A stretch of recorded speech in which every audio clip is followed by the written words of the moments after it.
यार दुकानदारी के भी कोई उसूल होते हैं। जो गाहक पहले आता है उसको पहले सौदा देते हैं। अगर कारी साहब 2 मिनट इंतजार कर लेते तो कौन सी क़यामत आ जाती। भाई साहब बिल्कुल ठीक कह रहे हैं, हम काफी देर से गर्मी में जलील हो रहे हैं।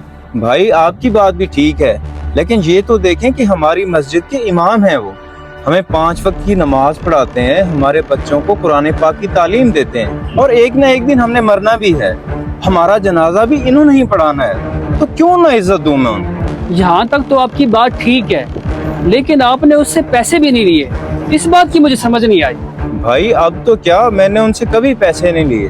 अब आप खुद ही बताएं कि आधा किलो गोश्त के बदले जन्नत मिल जाए तो ये सौदा महंगा तो नहीं है। और भाई मैं तो क्या, इस मार्केट में कोई भी इमाम साहब से पैसे नहीं लेता। करियाने वाला हो गया, सब्जी वाला बैठा है, नाई हो या पेंचर वाला, कोई भी नहीं लेता। ये बात तो आपकी ठीक है, लेकिन इमाम साहब तनख्वाह तो ले रहे होंगे ना, फिर आप लोग ऐसी तकलीफ क्यों उठा रहे हैं?